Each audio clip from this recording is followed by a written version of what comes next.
Assalamualaikum warahmatullahi wabarakatuh. Di sini kami akan mempresentasikan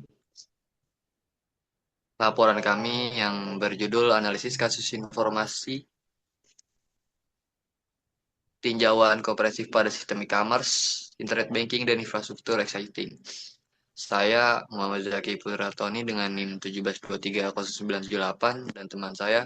Muhammad Kaffi Abista Faiz dengan NIM 17230452. Oke, di sini ada konteks ancaman cyber meningkat. Pergeseran aktivitas masyarakat kerana digital, belanja dan perbankan telah memicu lonjakan serangan cyber yang signifikan. Sebanyak 200% peningkatan serangan di sektor keuangan dalam 5 tahun terakhir. Lalu sebanyak 150% lonjakan serangan pada sektor e-commerce. Di Indonesia menempati peringkat tinggi dalam kasus kebocoran data di Asia Tenggara.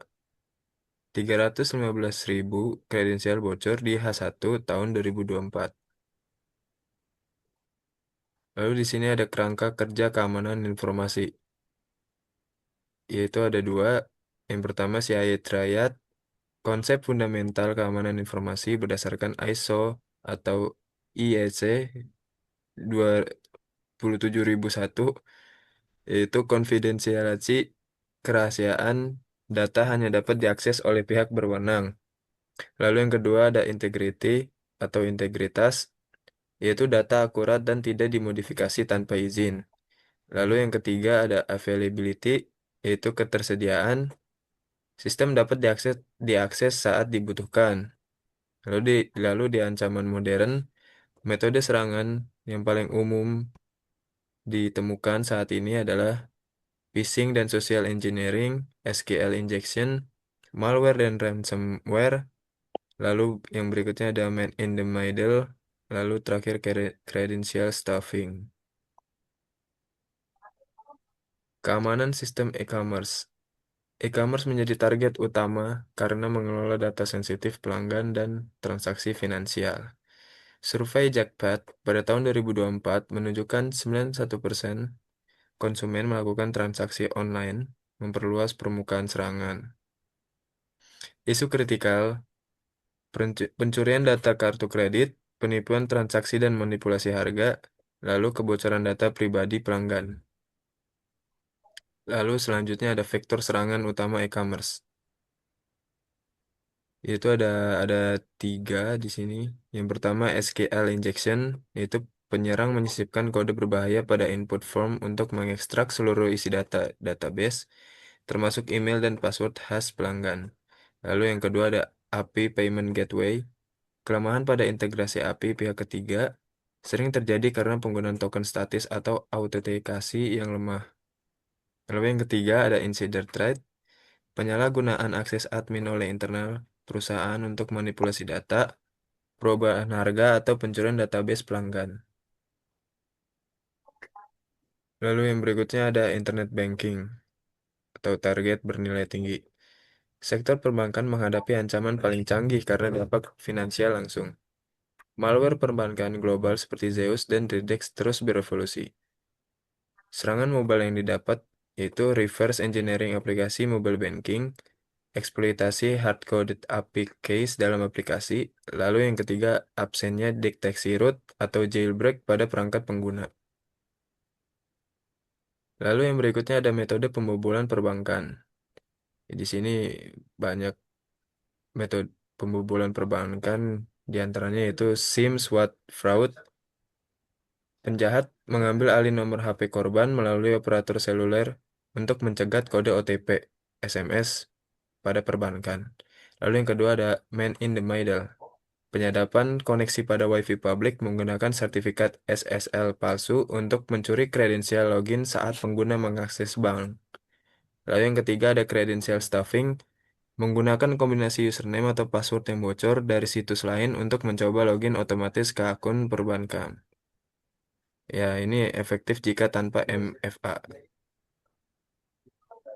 Lalu ada bahayanya sistem exiting. Sistem lama warisan di pemerintahan, rumah sakit, dan industri sering terjadi di titik masuk serangan karena tidak lagi kompatibel dengan standar keamanan modern. Kelemahan fatal diantaranya yaitu tanpa patch atau OS kadaluarsa yang menggunakan Windows 7 Server 2008 tidak lagi menerima pembaruan keamanan. Lalu yang kedua ada protokol usang, masih menggunakan FTP atau telnet yang tidak terenkripsi. Lalu yang Hmm. ketiga ada password default, perangkat keras lama sering menggunakan admin atau admin.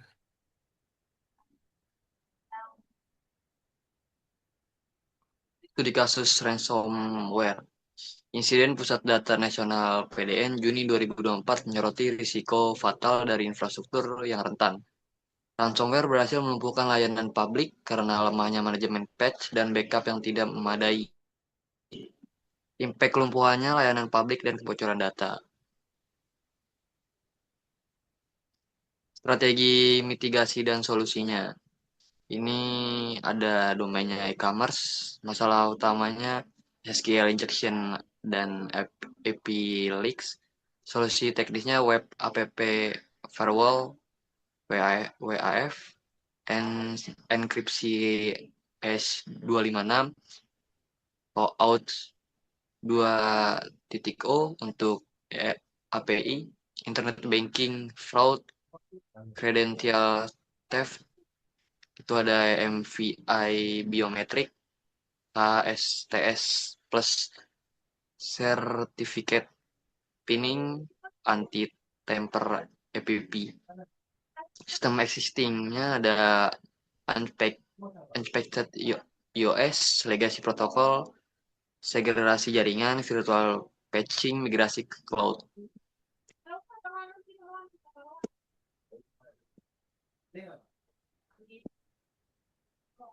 Lanjut ke slide berikutnya. Masa depan keamanan informasi. Zero Trust Arsitektur. Jangan percaya siapapun, verifikasi segalanya, akses diberikan sekecil mungkin. AI and Anomaly Detection. Menggunakan machine learning untuk mendeteksi pada transaksi mencurigakan secara real time.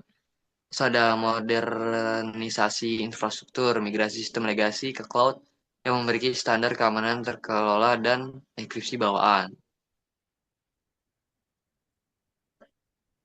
Kesimpulan utama dari makalah ini, keamanan informasi bukanlah fitur operasional, melainkan fondasi utama ke ekosistem digital. Analisis menunjukkan bahwa meskipun vektor serangan berbeda antara e-commerce, perbankan, dan sistem legasi, kuncinya terletak pada pertahanan berlapis, defense in-depth, enkripsi yang kuat, dan modernisasi infrastruktur yang berkelanjutan.